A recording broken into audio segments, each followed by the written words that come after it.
Brother Ron, and welcome to We All Be News Radio and TV, the news-free Dixie for the 21st century.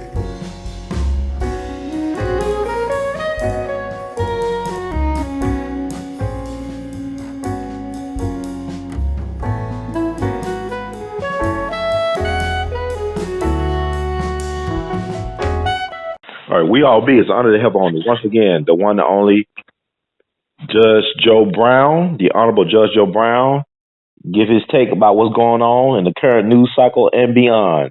How you doing tonight, Judge? All right, young man. How you doing? Oh, good, man. It's been a minute since we talked. I guess about a month or so, but I guess it's right on time. We just had the government shutdown is currently over for now, but some people think it might start again the day after Valentine's Day. Just had a Super Bowl, some award shows and stuff like that. And I think people are finally catching up to you some type of way, Judge, in terms of how we're seeing this political process play out. But what's your take on what's going on right now in terms, I guess, of the Democrats running for the highest office in all the land, or I guess in the world? Well, let's put it this way. They seem hell-bent on getting a woman in there, whatever her qualifications. Mm-hmm. And they aren't much interested in the office being run as it ought to be run, more so than they are, we got to get a woman in. So they've given us Kamala Harris, who is masquerading as a black person. She's not what young folk call ADOS. That's American Descendants of Slaves. In other words, she has none of us in her background. She's got a Jamaican father who has got a small percentage of black in him and a lot of the rest of the English Commonwealth, mostly Hindu. A Hindu Brahmin caste mother who she talks about and not daddy, who didn't have much to do with her raising, which may have a lot to do with her anti-man stance. She was born in San Francisco, but she grew up kindergarten through high school in Canada. So she has no familiarity with us. She's a Hindu Brahmin. She looks like one. She has the same complexion shade that they have, same features, same coarse long hair. If you look at a Brahmin, you see Kamala Harris. But they resemble black folk in America. So she's trying to take advantage of that. So the latest little picadillo that shows how bad that is, she was talking about identifying with black. She said when she was in college, she used to smoke weed and listen to Tupac and Ice Cube. Now, the interesting thing about that is when she was in college, and she designates what period in college, Tupac and Ice Cube hadn't cut any kind of sides, albums, or any kind of anything that was in production, so there was nothing to listen to, so she's lying. So she claims to be black, but her entire career has been spent on basically jacking up young black men in the Bay Area to build her career, and she's missed opportunity after opportunity to do something constructive for the people. She's got sex scandal after sex scandal, getting personal and professional advancement on the basis of sex, and I guess she would be hashtagging it me too if she hadn't been successful in getting what she wanted. So those are allegations. She got a part-time gig when she was in her 20s for being San Francisco Mayor Willie Brown's mistress, and got started at $72,000 and went up to $120-some thousand for a part-time gig. And she apparently did the same thing to get her first job in the Bay Area District Attorney's office, and so on and so forth. So she's been an enterprising little gold digger, according to the allegations. She should be locked up for accepting bribes. Munson, who is one of Trump's nominees that he got in trouble about, ran a bank in California that took advantage of people during the mortgage crisis situation, and the San Diego County DA's office, the L.A. County DA's office, and Sacramento County DA's office, and others were all about to file criminal charges and present for indictment. The bank and Munson was CEO over Ann Munson, but since Munson contributed the max to her campaign for state attorney general, and his wife did too, and they raised a lot of money, Kamala Harris used her discretion as California attorney general to block the local DA's offices from prosecuting them. And he's also donated a lot to her campaign for president so far. So that kind of thing, along with the sex gang scandals, along with being masqueraded out for being one of us when she's not, is bad. And then you've got Elizabeth Warren and all of the other bunch of zeros who really done nothing and don't really seem to have the temperament. They're putting them out. Meanwhile, the Republicans are saying, thank goodness. We'd be worried if they get behind Bernie Sanders because he might beat Trump. Trump even says he's worried about Bernie Sanders because Sanders might beat him. With these people that don't want anybody who objectively is suited to be in there. They want a woman. They don't care who it is. Now they're pushing another alternative, Cory Booker. And that's an embarrassment. Come on. How many different ways can you say house Negro? You know, I won't even go into that. So I guess that's the masculine component. And then Joe Biden, he's been a zero for most of his career, a cipher. No telling what the people who elected him in his district see about him, you know, but it is what it is. So I think Trump's going to get 4 more years, really. Nobody's putting the alternatives up for him. Now, Judge, what does it say about this so-called investigation into him with these so-called Russian ties, the fact that we almost through his first term and that he might be running again for re-election, and they got an investigation about Russia, right? What does it say about the process? Well, let's back off a little bit, and let's look at it in a longer-term perspective. What's happening with Trump and that so-called investigation went on with every other president going back to Jimmy Carter. He's the last one that didn't have it. Reagan came up with plausible deniability for specifically breaking the law in terms of congressional edicts that you don't trade arms for benefits to the Contras. And it turns out he signed 3 executive orders ordering the parties involved to ignore the congressional edict. So he could have gotten impeached for that, and that was a scandal. But we had that. George Herbert Walker Bush had his little scandal. You know, Bill Clinton, they paralyzed his administration. George W. Bush, he seems to have escaped it. And then, you know, they just bickered and moaned and groaned about their own boys.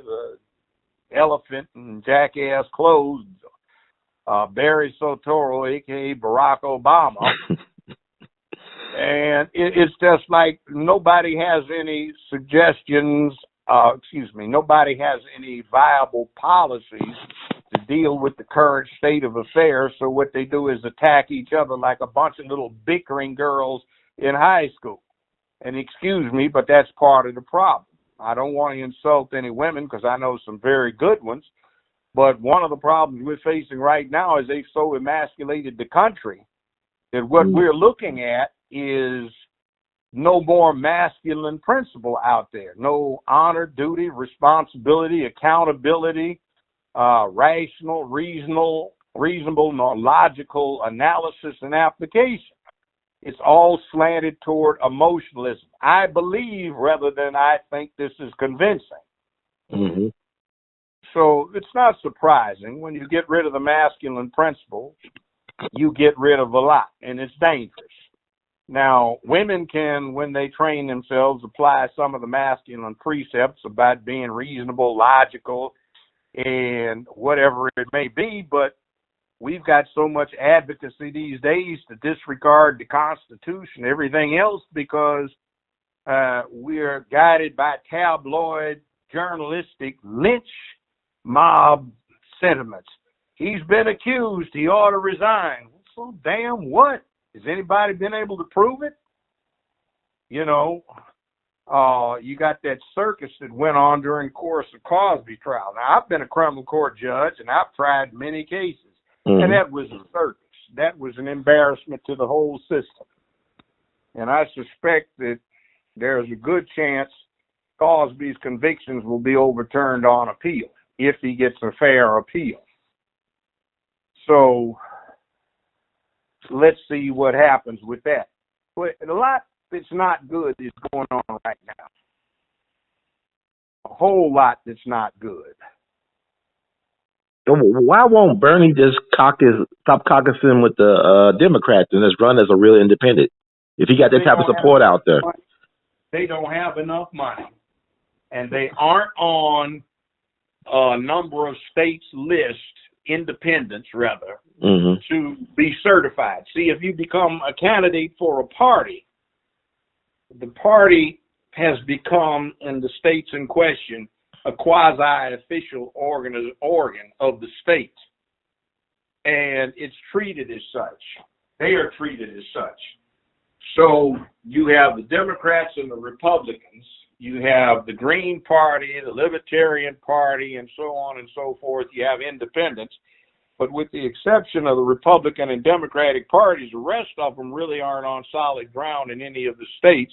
And there are all sorts of hassles that come about in terms of how someone would be put in the forefront of a presidential race. One of the main problems is the Electoral College being what it is. You don't really vote for the president in the American system. You vote for electors like you vote for congressmen. And understanding voting for a senator is a fairly new thing in American law. And those electors are supposed to select the president. But there really aren't what you call independent electors. So if you deal with the Electoral College, what you're looking at in your state is even if you win the popular vote in the state, you don't have a slate of electors per se that are going to be committed in all of the states to voting for you as president. See, some states it's winner take all, some it's,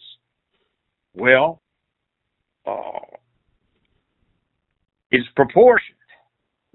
Now, we don't really have the structure in place to have enough people in all of the states committed to being independent electors for this to really work for someone running as an independent.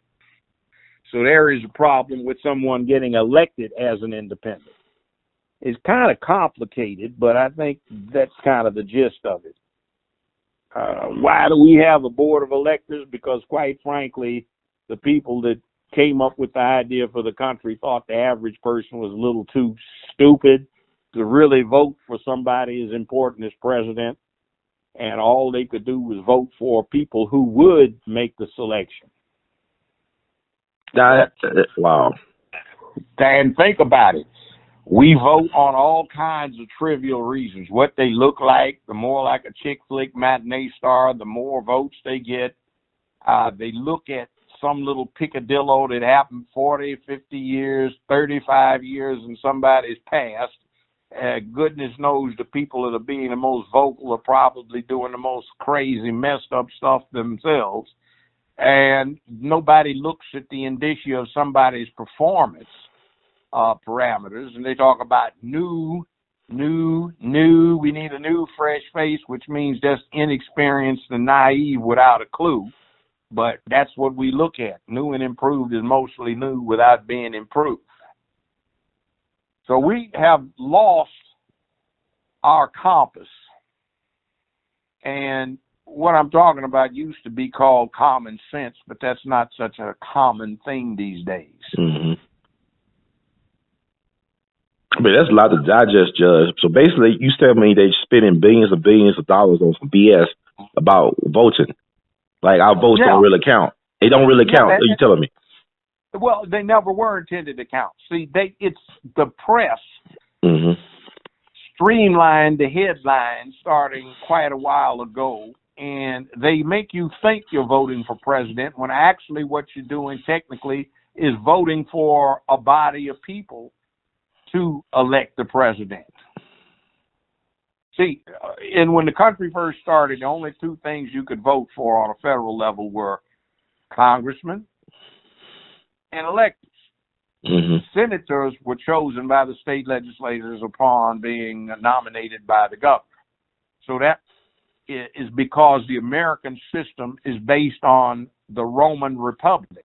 You had the plebeian house, which was the ordinary people that was elected by common people, and you had the Roman Senate, which was composed of hereditary members. Well, they didn't want the hereditary members, so what they did is, we'll do the next thing. They aren't to be elected. They're to be selected by the governor and the state legislative bodies in question. So we will appoint senators for 6 years, and they will be calm. They will be more prudent. They have to be 10 years older than congressmen do before they can run for the office. So you would have a more mature, seasoned person who is not worrying about getting elected to put a damper on the passions of the masses, the mob, who would elect people going into the House of Representatives, a.k.a. congressmen, every 2 years.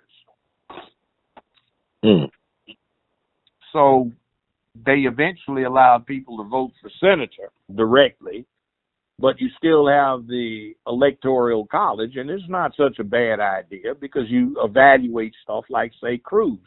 Cruz was the runner-up basically in the Republican primary situation, and he was born of an American parent, so he's an American citizen, but a second part of the Constitution that deals with qualifications of president says he's not qualified because he was born in a foreign country and he wasn't born in a consulate or an embassy or on a military base.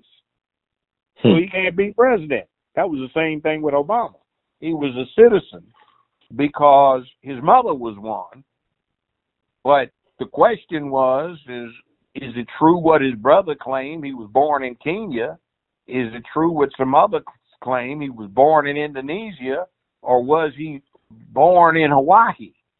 See, you can be born in American Samoa, at a naval base in the Philippines. You can be born in Puerto Rico. You can be born at a consulate. You can be born in an army base in Germany, and you can run for president. But you cannot run for president if you weren't born in a state, territory, protectorate, consulate, embassy, American enclave, or on a military or naval base, even if you're a citizen. One person that they really wish could have overcome that was Winston Churchill, the great English prime minister. He was technically an American citizen, though he renounced it because his mother was a rich American heiress who married an English noble. So you've got a lot of little freaky folk running for the Democratic Party who've thrown, as they used to say, their hats in the ring. In other words, I'm coming in there to put up a fight.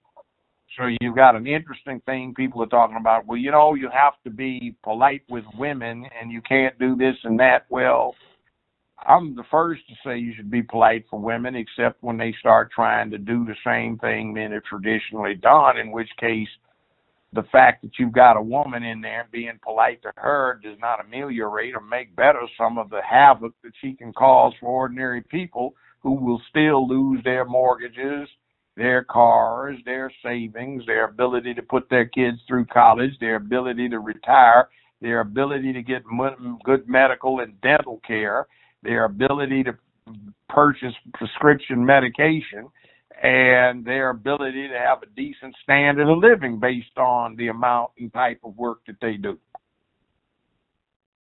So I don't buy that. You get in the kitchen, you take the heat, or get your behind out of it.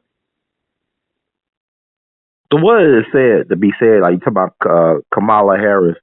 I mean, I don't know. It's Kamala, Camilla, whatever her name is. This is crazy. I look at it as Kamala, but it's Camilla, right? I don't know. You don't know her well enough. She's never been with us.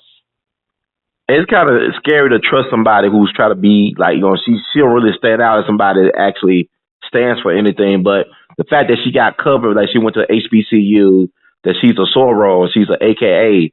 And well, people my like you said, mother was an AKA, got made in 1934. She's what they call Ivy behind the wall. She's dead. Okay. But I think she would turn over in her grave if she knew that Kamala Harris, with the background she has, is trying to pull herself off as a bona fide AKA. And by the way, you and I both know that when you pledge a fraternity or a sorority these days, it's not what it used to be. Right. It used to be a pledge regime that was set up because the fraternities and sororities were not supposed to be Greek party organizations like the white kids have, where you network. It was supposed to be a revolutionary set of organizations that did something to fight American apartheid. And Sheriff Bubba might grab your behind and you might get jacked up or lynched. Russell Sugarman and A.W. Willis are alphas. And when pictures got taken of Emmett Till's body, they're the ones that smuggled the pictures out of Mississippi and got them to the Illinois governor so he could order the body home as being that of an Illinois citizen. 6 or 7 cars got burnt and 7 or 8 people got shot and wounded in the process. But you see, it's nothing safe. Martin Luther King was an alpha. Thurgood Marshall was frat, A whole lot of the people that did stuff were frat because, well, not just necessarily alphas. They could be Kappas, Qs, or Sigmas, but or one of the various 4 sororities. But the bottom line is everybody was supposed to be out there to be active in the resistance to segregation, Jim Crow, and the racism and Klan activity that was rampant and rife in America at the time. But you see, the fact that she is an AKA is just something to give herself social status. She's one of these people that I really don't like. They're 11 years old. What do you want to be? I want to be the president. I want to be a judge. How in the devil do you want to know? How do you know that? You don't know enough about life to tell it. And then they wind up at the first opportunity becoming that. And what happens is they don't perform too well because they jumped in it before they got called. In other words, life experience, having children, having to pay the bills, having to meet a budget, having to make a budget, having to deal with the slings and arrows of existence and things you did not want to do, but you had to do because it was your obligation to do them. Well, until you've had an opportunity to understand that and practice that, you are not fit to be in office. You need to learn how to deal with and manage large numbers of people. You need to have that charisma. That's important, but you need to have that status and bearing as an alpha male. And that being the case, I just don't buy into this woman going up playing alpha male. They can be senators and congressmen, but not the boss in charge. Frankly, I could not stand women bosses. And I've only really had one. Every other situation where it looked like I was having one, I just said, bye. I'm not putting up with this. If anybody's going to be in charge, it's either somebody I respect for having paid the dues and being able to be somebody I'd follow into some conflict, or it'll be me. I don't want anybody leading me into conflict that I'm prone to saying, hey, you step back here, get behind me, I'll protect you. Well, the Kamala Harris is interesting because, like, I'm looking at the online response from Black people online to her run for the highest office, and it's like they have a hard time getting like the everyday average Black person behind her. Like the so-called elite Blacks, they are really campaigning and stumping hard for her. But the everyday Black folks, like, they're not really getting behind her. Is that, you think I that's the don't think reality? we should get behind her. She's Okay. not one of us. Mm. She is a fake. She is in German ersatz, in French faux, and in American fake. You know, so just leave her over there. And it's like with Jeb Bush, this time in the last election cycle, Jeb Bush was everybody's darling. It looked like he was going to be the Republican nominee. You can see he had to drop out because nobody bought into it. Which I thought it was surprising because I would have thought that he was the smarter Bush brother, that he would have been president before W. Well, he is, but he has no charisma. And you are basically a leader because what you're doing is saying, follow me. Mm. Wow. So this really is about popularity, like you got chick man idol stuff. Popularity, not quite popularity. It Okay. is to an extent, an uncomfortable extent, but there is a thing called leadership ability, the alpha male thing. In other words, if he says, come on, let's go do this, you say, all right, let's go. If this other person says it, they say, the hell with you, you do it. You know, like you look at some people and say, the people behind him would follow him to hell and back and gladly die for it. But you know what? But with Bush, with W, he was horrible at leading from the front. Like, you look at his response to September 11 and Hurricane Katrina. Drunk and drug addict who went through every little something to try and build up his own little sorry ass lacking ego. Yeah, but people, that image he got, like being a cowboy, like Reagan, that fake cowboy image. Oh, got. yeah. You know? His family's from New England. Right. His grandfather, Prescott Bush, was Massachusetts senator next before John F. Kennedy. Like, sure, Massachusetts was a Connecticut judge. Who? Was it Connecticut? Was he the senator from Connecticut and Henry Cabot Law? Okay. Boy. But it was New England. Well, Massachusetts is a New England state. Mm-hmm. But what does it say? Like you said, like our votes. I mean, it's disturbing to know that they'll spend billions and billions of dollars on things that don't mean anything, like our voting. Like, just people casting votes. Well, see, here's one of our problems. Mm-hmm. Democratic Party was founded way back in the 19th century on a plank of preserving and expanding slavery. Yep. The Republican Party was chartered in the 1850s on an abolitionist plank of abolishing slavery. Mm. See the difference? Mm-hmm. And most blacks in America were staunch Republican voters up until Franklin Delano Roosevelt got in the White House. And then they said, oh, we will go Democrat because we need to work. We're starving. Something happened to the Republican Party. The Democrats captured the black folk, but they still had the Dixiecrats. So something happened with that. And then in the late 60s, the Dixiecrats in 1968 went over en masse to the Republican Party. So now things are reversed. See, what we probably need to do as a people is just basically sit out one election and let the Democratic Party suffer like hell. And then the next go around, they say, no, you want us back again? You do something for us. And if we back off of the Democrats, then the Republicans will say, well, wait a minute. We can capture their votes and kick ass. So maybe we ought to give them what they want. Do you think that's happening right now between the Blexit thing and the ADOS, Foundational Black American movement that's going on right now? Is that happening right now? Well, no.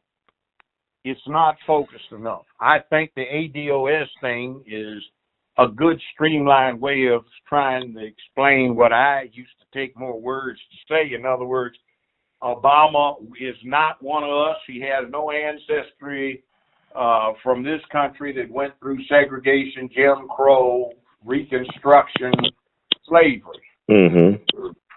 ADOS, American Descendants of Slaves. That explains it. He's not one. So if you're not ADOS, you're not what people think of as a black person, or what most black people think of when they think of themselves. See, you didn't have any American slaves in your background. You ain't one of us. You just coming in perpetrating that you're a part of the party because you look like us. Barack Obama, a.k.a. Barry Soetoro, which is his official name, by the way, his father adopted him, or Kay Harris. It doesn't make any difference. And then we got these house Negroes who are half-stepping, who have no stature, like Cory Booker. The president doesn't need to be looking like some fresh young thing.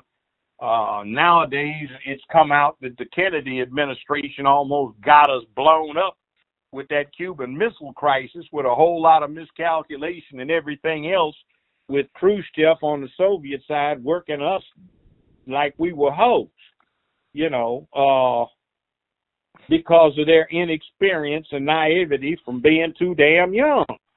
So the CIA had a point about Kennedy and the thing with the Cubans. So you thought the CIA was correct in how they looked at Kennedy for his way of handling the Cuban Missile Crisis? Yeah, it was fucked up. They had a Russian submarine out there with a nuclear torpedo on board, and the captain and the second officer voted to nuke the American fleet that was out there, and the first lieutenant vetoed it. So the captain was that close? said yay, the first lieutenant said nay, and the second lieutenant said yay.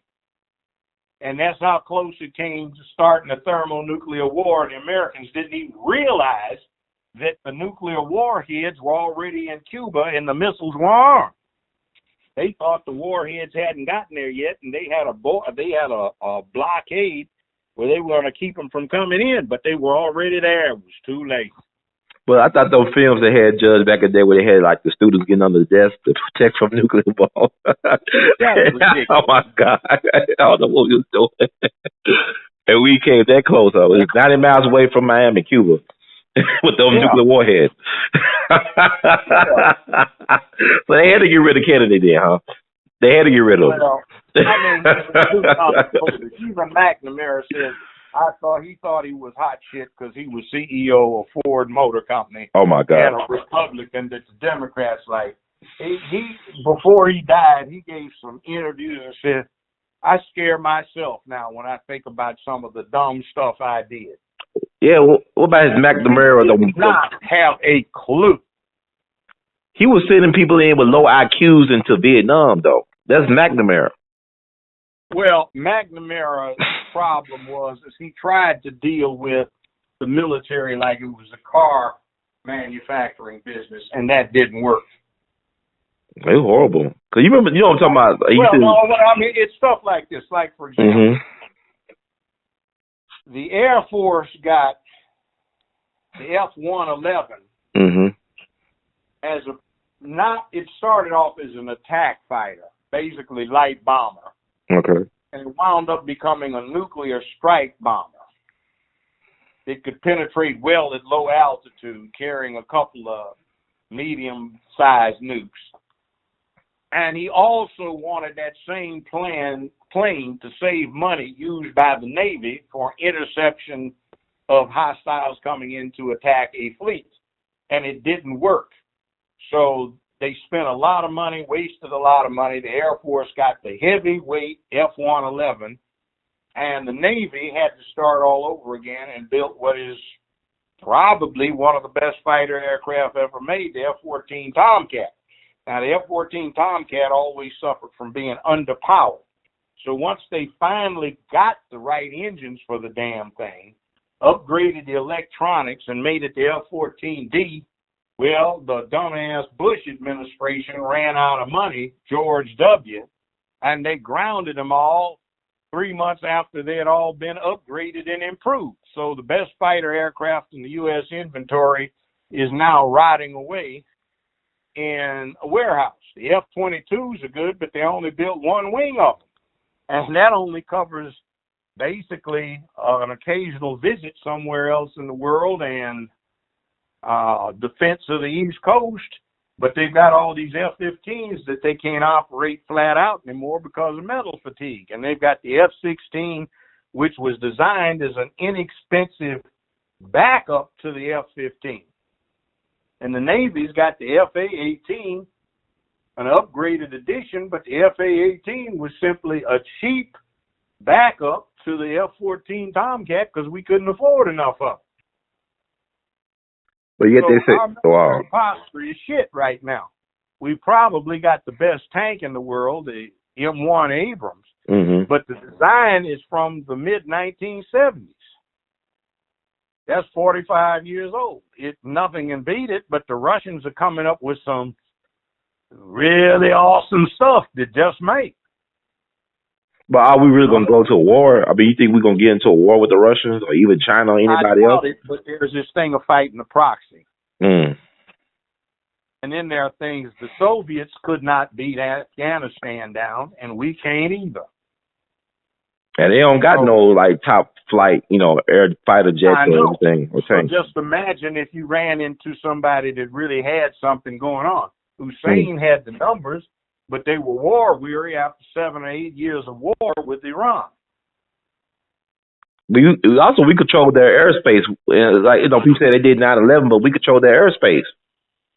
Yeah, but the bottom line is most of the airspace is controlled by F-15s, half of which is fleet, is suffering from metal fatigue and can't be operated flat out. This is interesting stuff. It's still like they talking about they could. Wow. The last M1 tank, at least the chassis of the damn thing and the body shell was made going on 30 years ago. The last M2 Bradley, which we depend on, last one of those was made over 25 years ago. They just been updating them and upgrading them. The B-52s we depend on, the last B-52 that is in the, well, let's put it away, the newest B-52 in the American Air Force that we rely on so heavily was made in 1962. So just think about that. That is 57 years old. They've actually got serial number B-52s who had one pilot flying them when it was new. The son of that pilot flying it as it was older, and the grandson of that first pilot flying the same airplane. Wow. It looks like it's going to last 100 years in service. Maybe John McCain should have crashed more of those planes then. Yeah, and they've rebuilt them a bunch of times. They're sound, and we use them, but it depends on air superiority to get away with using them like we do. So we depend on the F-15, and the Russians and the Chinese and the Pakistanis and the Indians. They have some good stuff up there now. And by the way, do you know who's won red flag for the last 3 years in a row? Who? The Pakistanis. They got nuclear warheads now, right? Or India? Oh, they've had them. That's the other farce. You know why they didn't touch bin Laden? Why? Because bin Laden, according to some L.A. Times articles from 1981, bin Laden was the one that gave them the engineering plans on how to make nuclear weapons back in 1980. But was he CIA too, or bin Laden a CIA asset? Yeah, CIA, and we always try to kill off our assets. This is crazy. Like Gaddafi. Yeah. Off his hell at the country. Why do you think he's so goddamn mad? Who was that? Who was bad? Yeah, bin Laden. We made him a pariah with his people helping us, and then we double-crossed him. You know what we double-crossed him for? What that for? Reagan crap about plausible deniability. if they brought bin Laden in, he could have put Reagan's ass in a penitentiary for violating the law. Reagan could have been impeached in reality. What about Noriega? He was good friends with Bush, HW. Yeah, but Noriega did not find himself in the interesting position. Remember, Reagan's administration got jacked up with that plausible deniability and scapegoated Ollie North because it was Stinger missiles for cash, Stinger missiles going to what's now the Taliban in order to raise cash to go down there in Costa Rica, so-called oppose communist control. So what happens there, about 2,400 unaccounted for Stinger missiles out there, that guess who delivered? The CIA, right? Bin Laden. Okay. The middleman, he handled the missile deliveries and he handled the cash coming back. But he's still one of us. He's part of our operation, right? Yeah, I mean, okay. One of our assets. Assets, okay. His ass in a sling, so they tried to kill him. Okay, let me ask you this, dog. I had to bring up, who is El Chapo? Does El Chapo really work for the U.S. government? I mean, his cartel? I don't think he works for the U.S. government, but I think the U.S. government puts his resources to use. So you think it was fair that he got convicted? By that, I mean,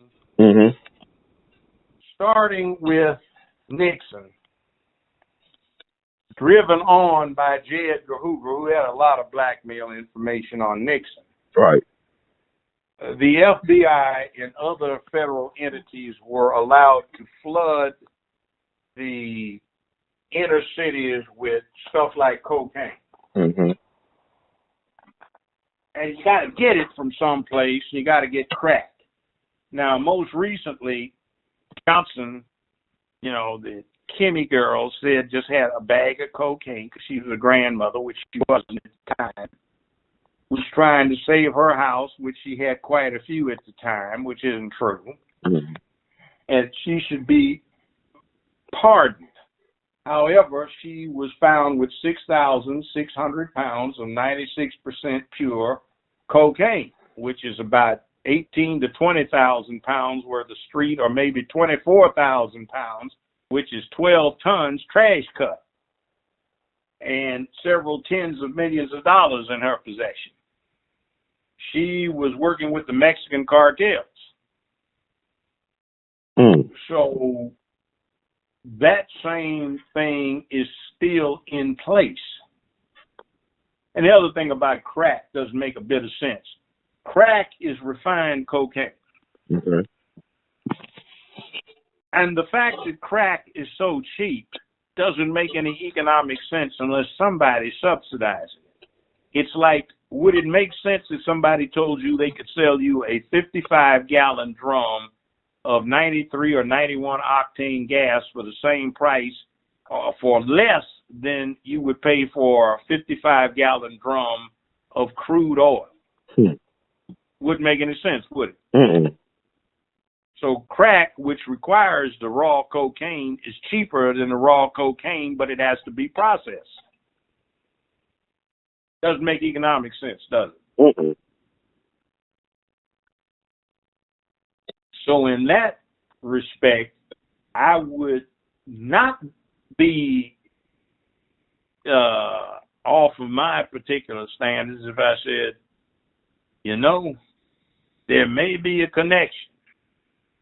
But what the U.S. did in Afghanistan, which is why it's so much hell there, along with the contributors of the British and the French, is for almost 200 years, what they did to get the price of tea down was they propped up one drug lord after another. They would prop one up, make him big, and then tear him down to make somebody else big so he didn't get too big. Now, why are we concerned about drugs?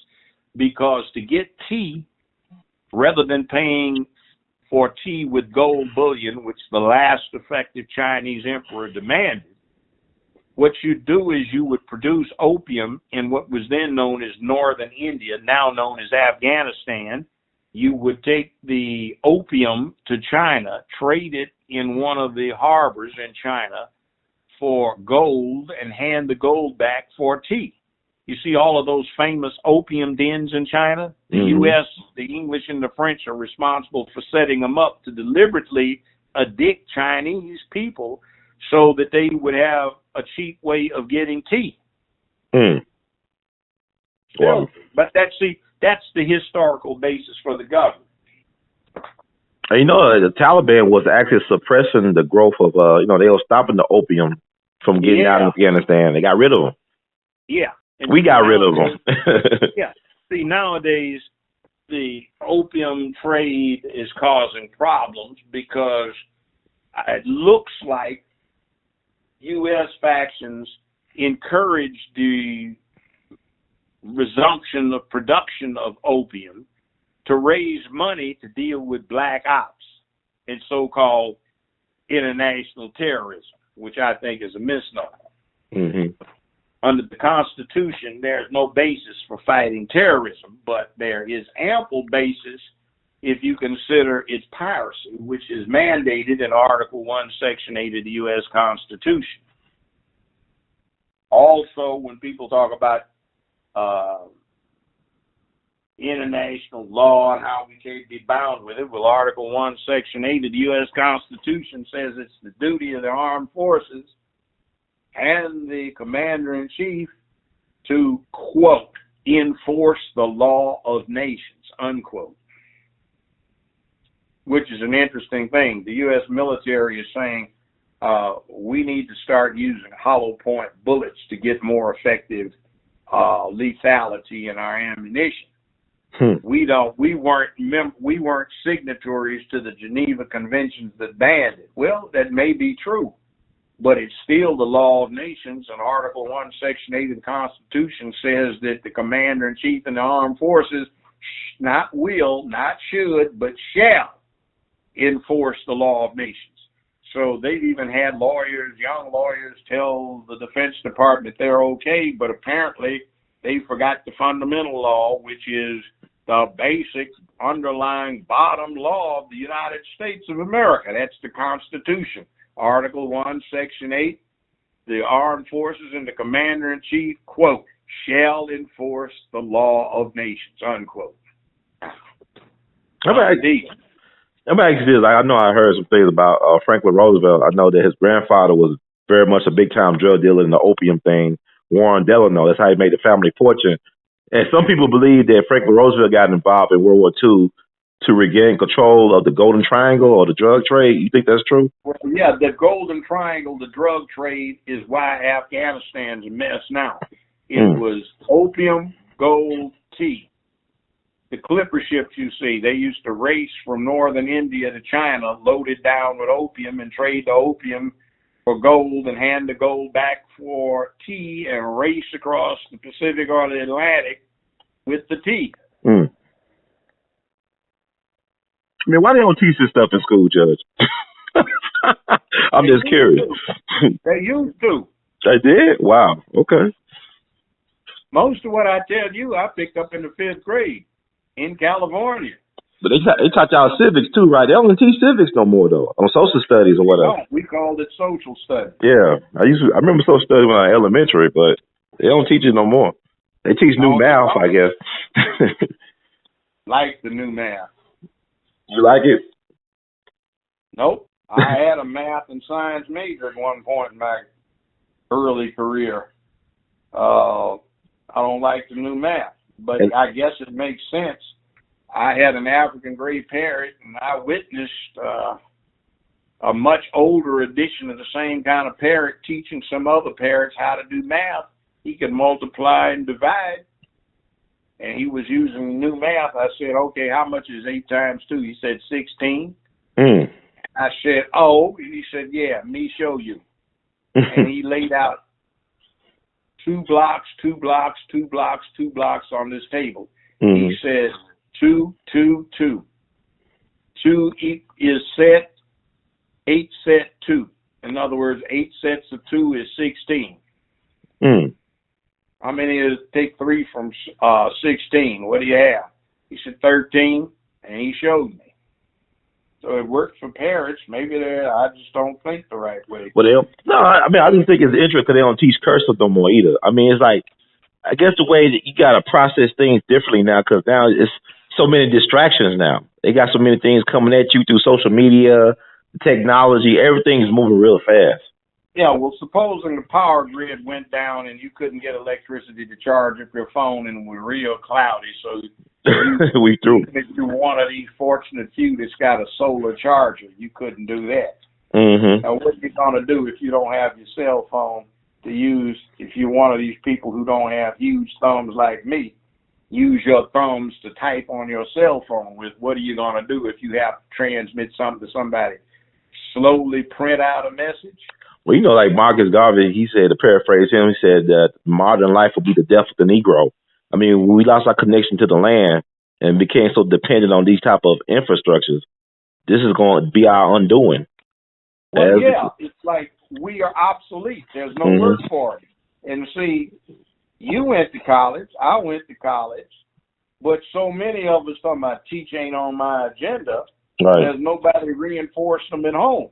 Mm-hmm. You get poor white folk, poor Mexicans, they got parents telling them, get your education together so you can move up. I ain't got no time for that. You better find yourself something to do instead of running around here got your nose stuck in the book being stupid. Because we have been taught one fine emotion, jealousy and envy, two of them actually. Mm-hmm. The black man is paramount in the nation in feeling jealousy and envy for his own kind. Especially those who've gotten a little. The Boule Negroes. They hate black folk who do the right thing but who are educated. Mm-hmm. And see, the interesting thing is, we haven't had a revolutionary leader in centuries anywhere in the world who has not been educated. And we keep talking about, man, dude down with the street, man. Hey, he ain't got no time for no education, man. Look at Kobe, man. All that money Kobe made playing ball, man. He had a high school education just like me. Yeah, and he was ignorant, too. He almost lost it all. Not too long. Yeah, because of his ignorance, lack of knowledge. I mean, well, I got to ask you, Judge, because I know you brought up ADOS, and that's American Descendant of Slaves.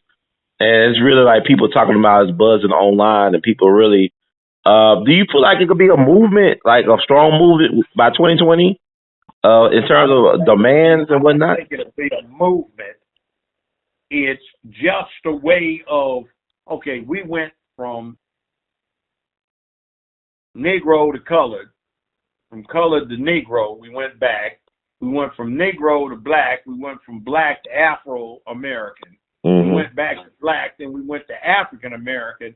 Now we're going back to black. And I think you can credit that to Barry Soetoro, a.k.a. Barack Obama. People, once they got disenchanted with his performance in office for 8 years, probably gave us less than any president since Roosevelt, which is a shame. The distinction was made. He's African because his daddy was Kenyan. And his mama's an American, so, okay, wow. Granted, if we dig deep, there is a lot out there in the form of allegations that his father's people were slave catchers for the East Coast slave trade that lasted up into the 20th century. And his mother's people fought in the Civil War for the Confederacy to preserve slavery. So I guess he got a connection. So let's put it this way. There's something we need to distinguish us from him. So it became ADOS, American Descendants of Slaves. In other words, I'm sorry. We made a mistake. We extended a great, warm, brotherly welcome to an imposter. But you feel like, I keep on feeling that even with that said, Judge, that he could probably win if he ran again. Or even his wife could win. I doubt that either. Why you say that? What you're missing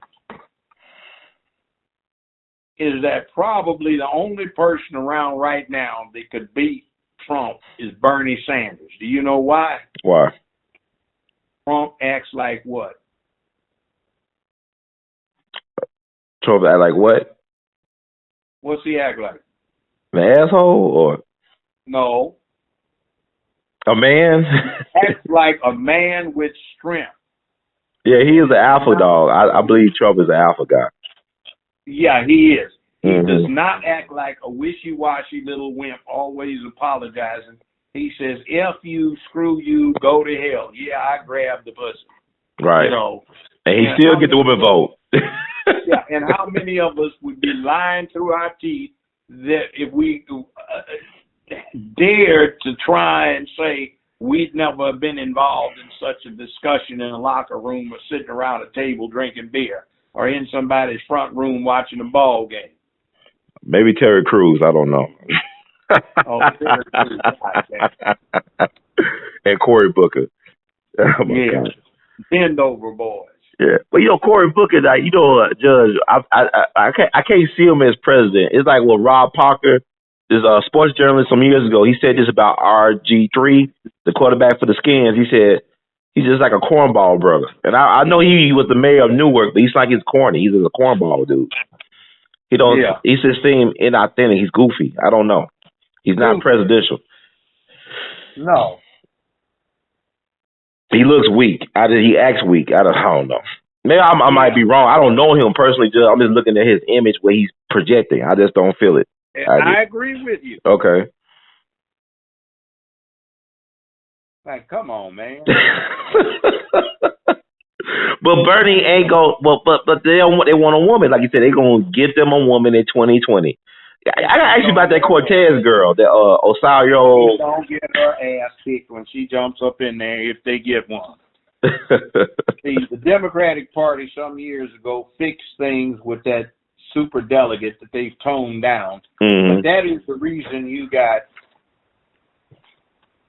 Hillary Sailboat, Hillary Rodman, confirmed and avowed and long-term racist and Republican.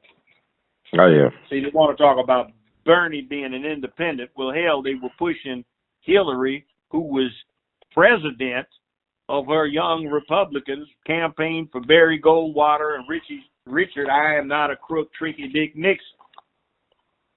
Give me a break.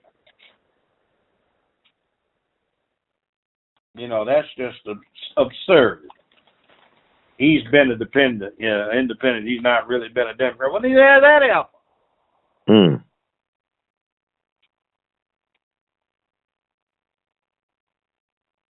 Besides, we need effective leadership, not somebody that's just simply been party loyal. Or are you talking about some other benefit to the select that is missing for the ordinary people?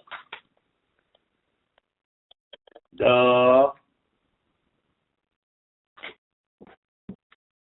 what do you think we should do right now as black people? Should we be more focused on creating an agenda, like the whole anybody accountable who's running for office? Like we should have some certain like outlines of the demands or objectives instead of like that wouldn't hurt. That wouldn't. But you think the ADOS thing is a way to lead to that? I mean, is there like a gateway towards that? I don't think they need to whoever it is comes up with that. But I think you have to take in terms of, let's go back to LBJ. Okay. When LBJ was running, LBJ promised the black agenda. Mm-hmm.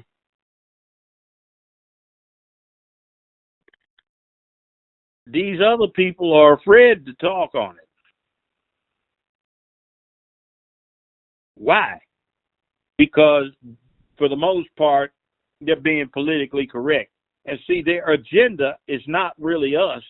Their agenda is LGBTQ. Right.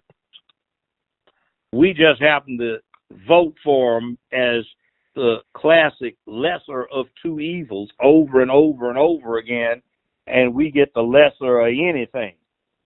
We vote for the lesser of two evils and get the lesser of anything, or the least of anything.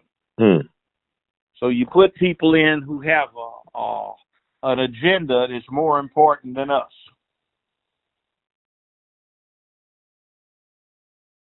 Do you think we are waking up as a people to how we're being misused by the Democratic Party, or we think we're going to keep on going along for the majority of us?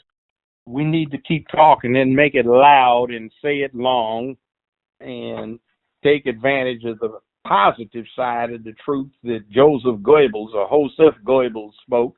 That's the Nazi member of propaganda back in the 30s. He said, a lie told once is a lie. Told 1,000 times, it becomes the truth. Tell a lie long enough and loud enough, you can get anybody to believe it. A truth told one time is merely the truth. Told 1,000 times, it becomes gospel. Tell the truth long enough and loud enough, and you can get people zealously behind it. Oh, wow. Well, we could use it, right? We got the technology. That's my take on it. The new thing, zealously behind it, that's Joe Brown. That's Joseph Brown, not Joseph Goebbels. I heard that, Judge. That's the new gospel, huh? The New Testament. I got that. So, I want to ask you about this. And then the other one is no benefit, no vote. No benefit, no vote. And if they aren't willing to promise the benefits, no vote. If they promise the benefits, look at their track record. If they have no track record, they're lying. Or if they do have a track record, in addition to that lending confidence that they are likely to do what they promise to do, you need to reward them for the good track record. The only one out there with it that's doing anything, that has done anything, and this is back when he was in his 20s, is Bernie Sanders. He was out there on picket lines in Chicago, Illinois, in the mid-'60s protesting official segregation of the facilities of the University of Illinois campus at Chicago. Housing, dining, all sorts of things. But he was going to jail for it. Hillary Clinton, that we just all jumped behind and support, was on the picket lines too, but she was on the other side saying maintain the segregation. So why not reward Bernie? Who we got out there that's done more? Not one single one of these clowns. Now, I've been in criminal justice for going on 50 years. I've dealt with it. And I can tell you that woman is not worth a damn thing, Harris, for being all of that time in a position to do so much for the young black men in the Bay Area, and she did not do a damn thing except step on their backs while they were stretched out prone on the ground to boost her damn career. Well, what do you think about Willie Brown getting in front of this thing with his relationship with Harris? Like how he got in front of it, putting it out there for the public. Willie Brown? Yeah, like, he wrote an article about, we got dated. Old man was knocking off some young trim. She was in his 20s. He was in his 60s. Right. But he just put it out there, though. How he put it out there in his column, his newspaper column some weeks ago. Yeah. Well, her book puts it out there, too. Oh, really? Okay. No, it doesn't. She hides it, but they got many pictures of her. Where she's sitting right next to him at this table at a banquet, and they got his wife sitting at another table. So would it be safe to say that Kamala Harris is a political thought or a bad wench? Yeah, exactly. She's a gold digger. And if she hadn't been successful, she'd be one of these hashtag Me Too types hollering about Willie Brown jacked her around. But he said she'll put his ass in jail for jaywalking, though. He said that about her. Yeah. So he basically let her know that she don't care about. But then I'm worried, Judge, also he got these black women protecting her. But how she did the sister Matrice Richardson, who was let go in the middle of the night from the sheriff's department or county jail, and she ended up dead. How she covered up for Lee Baca, the sheriff. Kamala Harris put more black women in jail because their kids were truant to school. Whether or not they knew their kids were truant, whether or not they had anything to do with it. One woman spent more than 6 months in jail and her kids were taken away from her because she was dropping her hard-hit son off at school. He was walking in the front door. She drove off and he'd look and then gone back out the door and play hooky. Right. Wow. She has Instead of coming up with some help or a plan, put her in jail. That's she was bragging about. She laughed about it. How can any black person vote for his life? I don't know, but you see, these sisters, these are boule Negroes, just like you see on Atlanta Housewives, all fake, trying to put on airs like they got something and they want to be about something. Mm-hmm. And quite frankly, let's put them in the mix too. One of the worst enemies black people had trying to get free from slavery was one of the house negresses living up in the big house, either a third floor or down in the basement or living off the kitchen, telling on her people, saying, "Master, them boys out there getting ready to do something wrong, sir."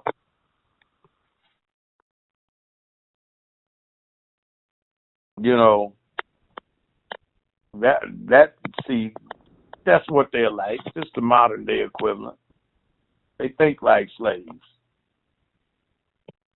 And they're man-hating, and they don't want anybody in until they get a woman in. They don't care if the woman's got 4 legs and a tail. Mm. Then you talk about that. Yeah, go ahead, Judge. You know what gets me about Twitter? What's that? The women that use a dog as an avatar. Now, the technical term for a female dog is bitch. So you got a woman that's using a female dog as an avatar. What are you trying to say? You're a bitch or something? Mm. Do they even think about these things before they do them? And then a woman, I'm getting no respect. Yeah, go to your site and you got to picture yourself half naked with some belts strapped around you. Mm. You supposed to be taken seriously? Mm.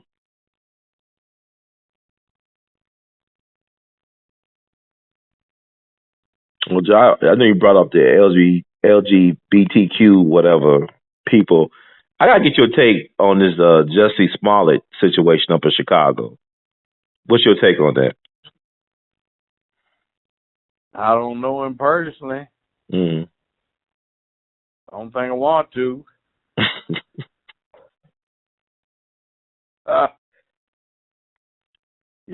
American politics has gotten funny. It seems every group in America has gotten up with every other group through politics except us. Mm-hmm. It seems we never have sense enough to use politics for our own good. It's always for somebody else.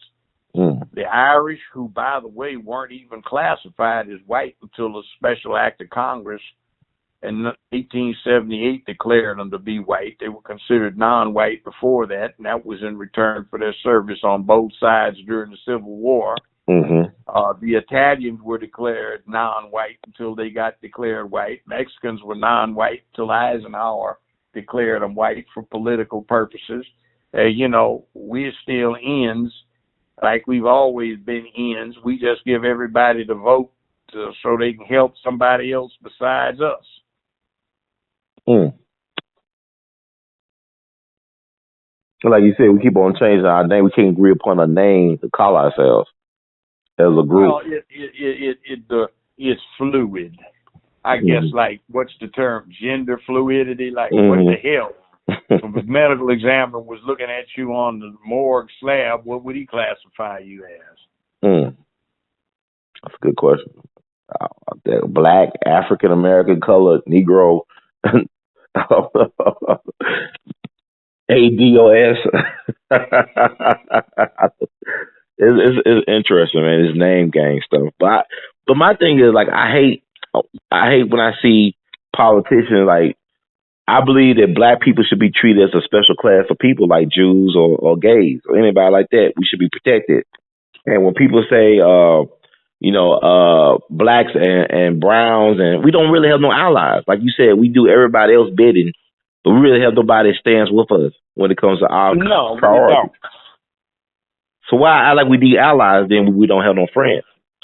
We don't have any friends because we don't make our assistance a thing of value to us. We give it away. Nobody else gives it away. That's true. Nobody. That's true. But we do.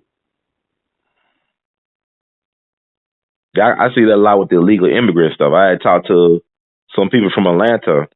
I had dinner with them, and I was telling them, I said, one of the reasons why Stacey Abrams lost to me was because she was so for the illegal immigrants getting the same rights as the average American citizen. And it rubbed one of the sisters, it rubbed one of the women the wrong way, a black woman. She didn't like what I said. But I thought that was the truth. I've had several Mexicans tell me they need to enforce the bloody damn law. Yeah. Like one of them said, we didn't sneak across. That's right. We follow the law. What the hell's wrong with everybody else following the damn law? That makes sense to me. That makes sense to me. But it's like, okay, but you look at, okay, what's your take on, I mean, you look at all these designers like Gucci and whatnot and Prada. They make these racially insensitive things, products. Should we get so you mean upset? Turtleneck, the black turtleneck. Yeah. Yeah, what's your take on that? Lips right. Comes up over the food. Oh, that was ridiculous. They knew exactly what they were doing and probably had a bunch of little black gay boys bouncing around somebody that looked cute because they self-hate anyway. Right. So what should we... I mean, it's their right to be what they are, but come on now. I hear you, Judge. So, I mean, but should we get so upset when she just like said, "And the hell with them, let's buy our own, let's start buying our own stuff, let's make our own stuff." Why boycott everybody? See, the problem is to make it, you gotta. Nobody can act in isolation in today's world. The world is too damn big, and to make it, there is too much in the way of interdependency to say you're going to do it all by yourself. It just does not work that way. Right. So you're going to have to cooperate, and you're going to have to engage in what the ancients engaged in. It's called trade and commerce. So when you have trade and commerce, you cannot act in isolation. So, well, Kanye, I know a couple of years ago, Kanye was complaining about the, I guess, the nepotism or the, I guess, culture of the high fashion. Like, you got to be connected to certain families or bloodlines or, like, certain things. And I look at us then, like, I look at how so many other countries go into Africa, like China and Russia. They making, like, getting a lot of resources out of Africa. Can we as African Americans get those type of same relationships with these countries in Africa to get these resources? Let me say this. Let me back up a step. Okay. Why are we wasting time worried about we're getting into Hollywood or we're getting into the fashion industry when there are so many more grave circumstances that face us as a people that we ought to be concentrating on?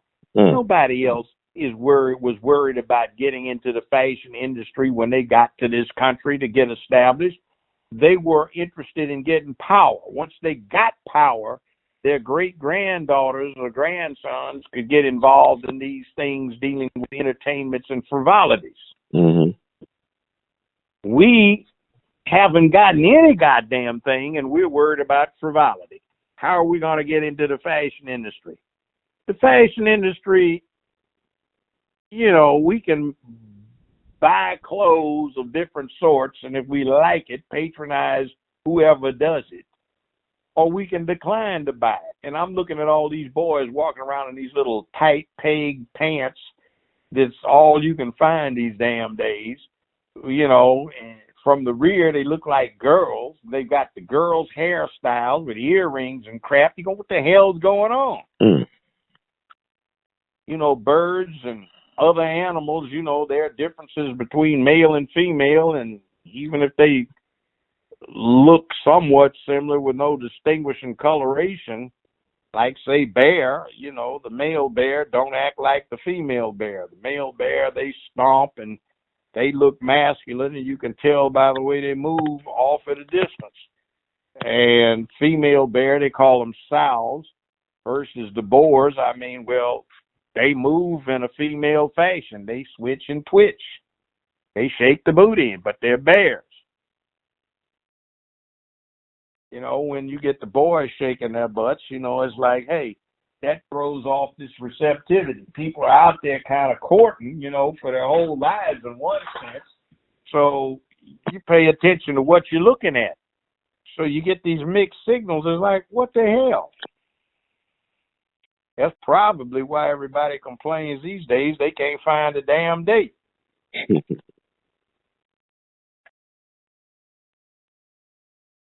Like, what is it? Is it male or female that you're looking at? What is that there? Now, I guess it's their right to look at look like whatever they want, but enough's enough.